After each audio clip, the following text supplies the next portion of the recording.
अस्सलामुअलैकुम मेरे दोस्तों, सज्जनों और बेलियों। मैं हूं इजहार अहमद और वेलकम करता हूं आपको किचन गार्डनिंग चैनल पर।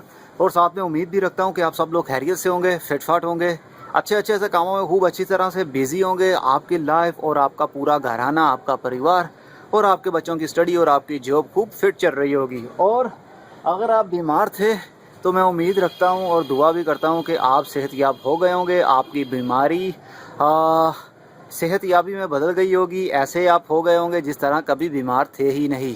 मैं उम्मीद रखता हूँ और दुआ भी करता हूँ, आप लोगों के लिए दुआ करता हूँ और आप लोग मेरे लिए भी दुआ किया करें। क्योंकि इंसान है तो इंसान को इंसान की ही खबर लेनी पड़ती है। जानवर तो इंसान की खबर लेने से रहे, समझ रहे हैं ना आप। क्योंकि चंद सालों की ज़िंदगी है तो अच्छा कुछ कर गुजरें, किसी के लिए दुआ कर जाएं, किसी का कुछ अच्छा कर जाएं, किसी का भला कर जाएं, तो मरने के बाद वही काम आने वाला है। ओके दोस्तों, आज का मेरा टॉपिक बहुत खूबसूरत पौधे के बारे में होगा। आज पहली बार मैं रात के टाइम वीडियो बना रहा हूँ। पता नहीं इसका रिज़ल्ट कैसा आपको लगेगा, या जब मैं इसको अपने लैपटॉप पर देखूंगा तो कैसा दिखेगा। वेल, फिर भी उम्मीद रखता हूँ कि अच्छी लाइटिंग, मेरे ख्याल से अच्छी लाइटिंग कर दी है, मैंने कोशिश की है। तो ये प्लांट बहुत खूबसूरत फोलिएज प्लांट है, होम फोलिएज प्लांट है। इसको ज़्यादा इंडोर रहना पसंद है, आउटडोर भी रहता है। अभी इसकी डिस्क्रिप्शन में जाएंगे, हम डिटेल में जाएंगे। तो आई थिंक एक मैं सिप चाय का ले लूँ, उसके बाद बात करते हैं। आज की चाय मज़े की है। ओके, ये होम फोलिएज प्लांट है, पत्तों वाला प्लांट है। इसको सैंचेजिया कहते हैं, सैंचेजिया। मैं जब इसको नर्सरी से लेकर आया, मतलब कि जब मैं नर्सरी पर देखा इस प्लांट को, मैंने इसका नाम पूछा तो वो माली था, तो उसने बोला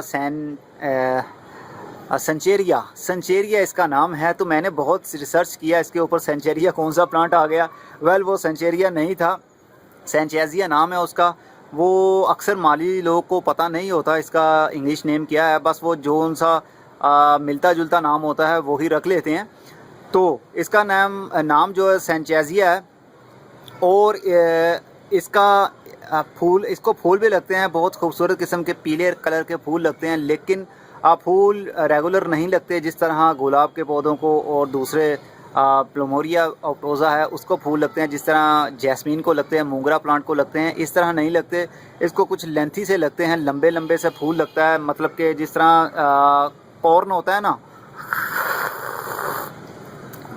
जिसको हम पंजाबी में बोलते हैं सिट्टा, छल्ली भी बोलते हैं उसको, सिट्टा भी बोलते हैं, उस टाइप के लंबे लंबे से इसको फूल लगते हैं। येलो कलर के भी होते हैं, कुछ को रेड लगते हैं और कुछ को पिंक लगते हैं। ये वाला जो है ये येलो वाला है, जो कि माली ने मुझे बताया।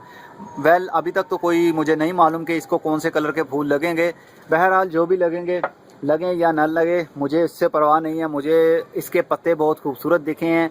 इसको अब अगर इंडोर आपने रखा हो, अपने मतलब कि बेडरूम में भी रख सकते हैं, बिल्कुल इंडोर भी रख सकते हैं। अगर बिल्कुल इंडोर रखते हैं आप तो इनके पत्ते ओवर ग्रीन रहेंगे, मतलब कि ग्रीन ज़्यादा होंगे। जिस तरह ये अभी फ़िलहाल हैं, ग्रीन है, बीच में लाइंस जो हैं इसका मार्क येलो का है, येलो शेड दे रहे हैं, बल्कि शेड नहीं दे रहे, ये है ही येलो। बीच में से जो लाइन आपको दिख रही है वो येलो कलर में है। तो ये इंडोर अगर रखा हो तो बहुत खूबसूरत दिखता है। वैसे ये फुल सनलाइट का पौधा है, फुल सनलाइट का पौधा। अब आप सोचेंगे कि इजहार आप कह रहे हो इंडोर भी है और कह रहे हो फुल सनलाइट में भी रहता है।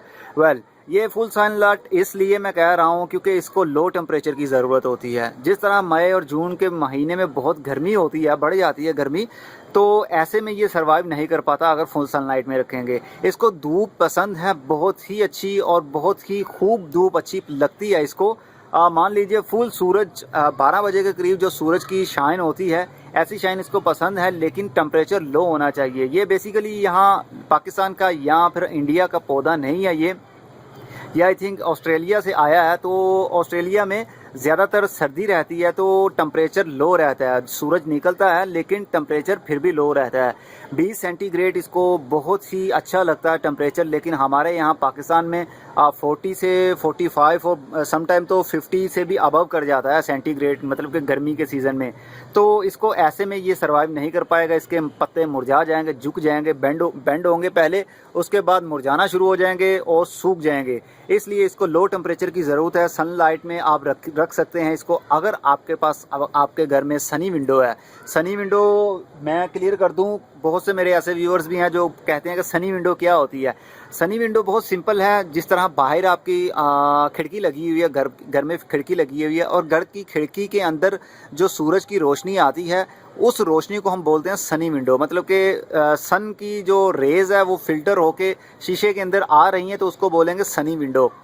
तो ऐसे में प्लांट वहाँ पर आप प्लेस कर सकते हैं, क्योंकि वो बहुत हाई टेम्परेचर नहीं होता सनी विंडो में, इसलिए उसको बोलते हैं सनी विंडो। तो ये सनी विंडो प्लांट भी है। इसको आप ऐसी जगह पर रख सकते हैं जहाँ पर सन रेज़ आती हों, मतलब कि सूरज की शुआएँ आती हों, सूरज की किरणें आती हों और टेम्परेचर फिर भी लो, मतलब कि इंडोर अगर रखते हैं आप तो वहाँ थोड़ी बहुत अगर सूरज की रोशनी आ जाए तो इसके लिए काफ़ी है। अगर नहीं भी आती तो फिर भी इसके पत्ते ग्रोथ करेंगे, बहुत खूबसूरत और डार्क ओवर ग्रीन इसके पत्ते हो जाएंगे, बट इसको फूल नहीं लगेंगे। फूल हमेशा याद रखिए, जो भी फूलों वाला पौधा होता है उसको सनलाइट की ज़रूरत होती है। एक चाय का सिप ले लूँ। चाय पीने का मज़ा आवाज़ करें तो ज़्यादा मज़ा आता है। ओके, इसको अगर इंडोर रखते हैं तो इसका ये फ्लावरिंग नहीं करेगा, लेकिन फ्लावर भी अजीब सा है। मैंने देखा है नेट पर, आपने नहीं देखा तो ये पिक्चर आप लोगों को शो में करवाता हूँ। ये देख लीजिए, मुझे अजीब लगा है इसका फूल, मुझे खूबसूरत नहीं लगा, ना इसमें से स्मेल भी नहीं आती, जैसे ये फूल ही लंबा सा बन जाता है। तो हमें वो नहीं चाहिए, हमें चाहिए फोलिएज प्लांट, मतलब कि खूबसूरत दिखने वाले पत्ते। अभी अभी कुछ देर पहले ही बारिश हुई है, इंडिकेट आपको दिख रहा है, पत्तों के ऊपर बारिश के कतरे बरसे थे, तो वैसे के वैसे वहीं मिट्टी जम गई है। इसके पत्ते बहुत शाइन करने वाले पत्ते होते हैं।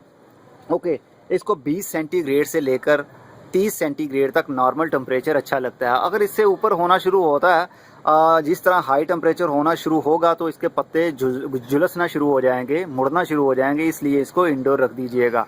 और इसको मॉइस्ट ज़मीन, मतलब कि मॉइस्ट जगह अच्छी लगती है, ज़्यादा इसको गीलापन अच्छा नहीं लगता, नॉट वेट नॉट सोगी।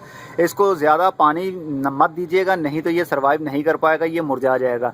इसको जस्ट नम रहना ज़्यादा पसंद है, मतलब कि हल्का सा गीलापन मिट्टी में फील हो तो इसके लिए अच्छा लगता है। और अगर ज़्यादा पानी हम देंगे, ओवर वाटरिंग करेंगे, तो ये इसकी जो जड़ें हैं, इसकी रूट्स है, वो बर्न होना शुरू हो जाएंगी। ओके, अब ये एक बुशी प्लांट भी है, श्रबी भी है ये, मतलब कि श्रब मीन के ट्रंक लेवल से ही काफ़ी सारी, ये जिस तरह ये देख रहे हैं, ये 2 स्टेम्प हैं, बिल्कुल स्टार्ट लेवल से देखिए आप, ये 2 जो ट्रंक है, 2 ट्रंक ये पौधा है।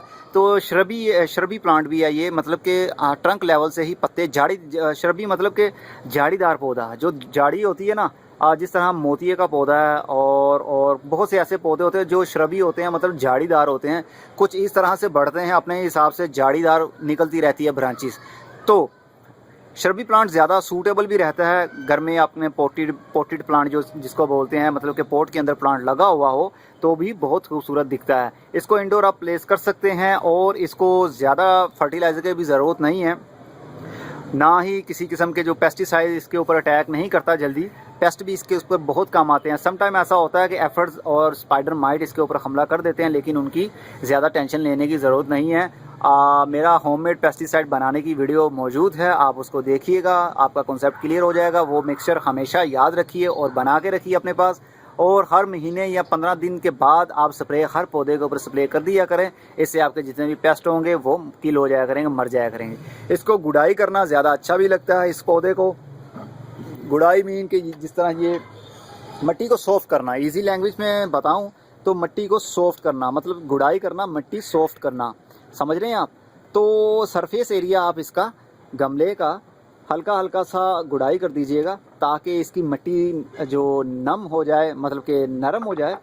नरम करने का मकसद ये होता है कि जब इसको थोड़ी सी एयर वेंटिलेशन भी होती रहे एयर मिट्टी में से, क्योंकि ऑक्सीजन की भी ज़रूरत होती है जड़ों को। ये मत समझिएगा कि सिर्फ इंसानों को ही ऑक्सीजन की ज़रूरत होती है, पौधों की रूट्स को भी ऑक्सीजन की ज़रूरत होती है। इसलिए मिट्टी को हम नरम रखने की ज़्यादा कोशिश करते हैं। इसलिए तरह तरह की जो सॉइल है, सॉइल मिक्सचर हम बनाते रहते हैं, ताकि हमारे पौधे की रूट्स जो हैं वो ईज़िली अपने आप को जनरेट करें। तो इसको मिट्टी नरम पसंद है। 15 रोज़ के बाद इसकी गुड़ाई आप करते रहिए।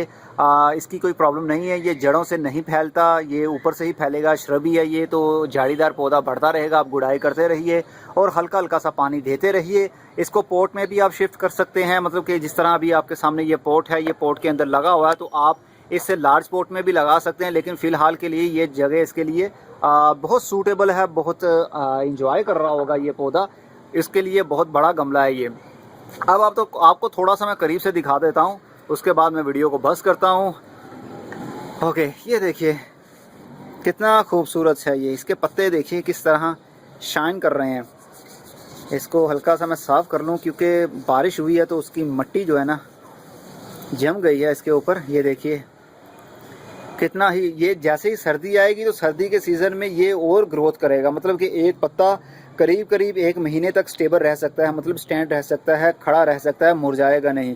गर्मी के सीज़न में हर 7 से 8 रोज़ के बाद पत्ता बेंड हो जाता है, उसकी जगह पर नया पत्ता निकल आता है। सर्दी के सीज़न में ऐसा नहीं होता, क्योंकि ये लो टेम्परेचर प्लांट है, तो हाई टेम्परेचर इसको पसंद नहीं है, इसलिए इसका मॉइस्ट जल्दी उड़ जाता है और ये सूखना शुरू हो जाता है, बेंड होना शुरू हो जाता है। सर्दी के सीज़न में ये लाइफ टाइम तक भी स्टेबल रह सकता है। इसकी एज बहुत लंबी होती है प्लांट की। प्लांट कोई भी हो, उसकी एज बहुत लंबी होती है, लेकिन अगर हमको अच्छे से केयर करने का पता हो तो हम टाइम पर उसकी एयर प्रूनिंग करते रहें, रूट प्रूनिंग करते रहें, ब्रांच प्रूनिंग करते रहें और अच्छी डाइट देते रहें और रीपोटिंग भी करते रहें, तो प्लांट की एज हमारे इंसानों के एज से भी ज़्यादा बढ़ के हो सकती है, अगर हमको अच्छे से केयर करने का पता हो तो। नहीं तो अक्सर ऐसा ही होता है, हमने पॉट में पौधा एक लगाया हुआ है, तो वो ग्रोथ कर रहा है, तो 1 साल के बाद या 6 महीने के बाद उसकी ग्रोथ रुक जाती है और वो मरना शुरू हो जाता है। तो हम कहते हैं कि क्या प्रॉब्लम होगी हमसे। बेसिकली हमें इसकी रूट्स भी बढ़नी है। अब आज मैंने इस पौधे को लगाया है, तो 15 रोज़ के बाद या 1 महीने के बाद इसकी रूट्स और भी जनरेट होंगी, तो उसको स्पेस चाहिए, वाइड प्लेस चाहिए अपने रूट्स को जर्मिनेशन बढ़ाने के लिए। तो अगर यही पॉट रहेगा, यही मिट्टी रहेगी, तो जड़ें बढ़ने की कोशिश करेंगी लेकिन उसको जगह नहीं मिल पाएगी, तो वो मुरझाना शुरू हो जाएगा, पौधा आपका गिरना शुरू हो जाएगा, लाइफ कम हो जाएगी। इसलिए हम हर 6 से 6 महीने बाद या 1 साल के बाद हर पौधे की करीब हर पौधे की, जो भी पोटेड प्लांट होते हैं, जो कंटेनर में हमने लगाए होते हैं, जो गमलों में प्लांट लगाए होते हैं, उनकी अगर हम रूट प्रूनिंग कर लिया करें, रीपोटिंग कर लिया करें, तो उससे पौधे की लाइफ बढ़ती है, उसके अंदर नई जान आती है, नई पावर आती है, नई ग्रोथ बढ़ती है। तो बरसात का मौसम अगले महीने से स्टार्ट होने वाला है। अगस्त से जुलाई के एंड में या अगस्त के स्टार्ट में बरसात का मौसम स्टार्ट हो जाएगा, रेनी सीज़न आ जाएगा। तो ऐसे सीज़न में हम एयर लेयरिंग भी कर सकते हैं, रूट प्रूनिंग भी कर सकते हैं, रीपोटिंग भी कर सकते हैं, कटिंग्स भी लगा सकते हैं, सीड्स भी लगा सकते हैं। ग्रोथ का मौसम है ये वाला जो नेक्स्ट मंथ आने वाला है, तो आप रेडी हो जाइए। माइंड सेट को आप सेट कर लीजिए और जो आपने कलमें लगानी है उसका प्लान पहले से कर लीजिए। गुलाब की कलमें लगानी, जो भी टिम्बर प्लांट होता है उसकी कलम आप लगा सकते हैं, वो ग्रोथ कर सकती है। और हर प्लांट की करीब हर प्लांट की जो भी कंटेनर में आपके पास लगा हुआ है उसकी रूट प्रूनिंग करने के लिए भी माइंडली तौर पर आप तैयार हो जाइए, क्योंकि नेक्स्ट मंथ मैं ज़रूर आपके साथ शेयर करूंगा कि हमने रूट प्रूनिंग क्या चीज़ होती है और रीपोटिंग क्या चीज़ होती है, हमने कैसे करना होता है। क्योंकि हम चाहते हैं कि एक ही गमला हो और उसमें लाइफ टाइम के लिए पौधा वही लगा रहे, ग्रोथ भी करता रहे और ट्रंक भी उसका मोटा हो जाए। तो ऐसा करने के लिए हमें रूट प्रूनिंग की सहारा लेना पड़ता है। ओके दोस्तों, ये तो था सैनचाजिया प्लांट के बारे में इंफॉर्मेशन आपके लिए। अगर आपने नहीं लिया है तो आप इसको काइंडली ले लीजिए। ये मैंने 150 रुपीज़ में परचेज़ किया है, मे भी इससे भी सस्ता आपको मिल जाए, तो अगर सस्ता मिल जाए तो बहुत अच्छी बात होगी। और ये कटिंग्स के थ्रू भी ग्रो हो सकता है, बहुत इजी टू ग्रो है। एंड कटिंग इसकी हम लगा सकते हैं बरसात के मौसम में। जिस तरह ये देखिए, ये सॉफ्ट वुड कटिंग्स उसको बोलते हैं, सॉफ्ट वुड कटिंग, मतलब कि नरम जो कटिंग्स होती हैं उसके थ्रू ये ग्रो होता है। अक्सर होता है कि हम टिम्बर लकड़ी लेते हैं, हार्ड लकड़ी लेते हैं कलम लगाने के लिए, जब भी वो ग्रो कर पाती है। लेकिन ये वाले प्लांट की आप सॉफ्ट वुड लेंगे। जिस तरह ये एंड शूट है, सबसे ऊपर वाला शूट आपको दिख रहा है, यहाँ से हम कट कर लेंगे तो ये जो ऊपर वाला ट्रंक है, मतलब कि ऊपर वाली जितनी स्टेम्प है, 1/2 इंच या 1.5 इंच हम मिट्टी के अंदर दबा देंगे तो ये वहीं से अपनी ग्रोथ भी स्टार्ट कर देगा, तो न्यू प्लांट हमारे पास बन जाएगा।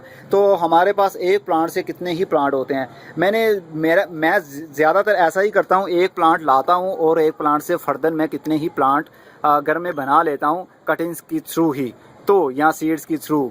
तो मुख्तलिफ तरीके होते हैं। कुछ पौधे पत्तों के थ्रू ग्रोथ करते हैं, मतलब कि एक पत्ता हमने काटा और ज़मीन के अंदर लगा दिया तो पत्ते के थ्रू ही अपनी वो प्लांटेशन स्टार्ट कर देता है। जिस तरह पत्थर चट्टा प्लांट है, इस तरह के बहुत से कोलेंचोई भी ऐसा प्लांट है जो पत्तों के थ्रू ही ग्रो करता है, मतलब कि पत्ते के अंदर ही सीड फिक्स होता है उसके अंदर। ओके दोस्तों, बहुत हो गया। अगली वीडियो में फिर किसी नई इन्फॉर्मेशन के साथ मिलेंगे। तब तक के लिए good bye, see you and tata. और अपना बहुत सा ख्याल भी रखिएगा। और मेरी चाय तो ठंडी हो गई।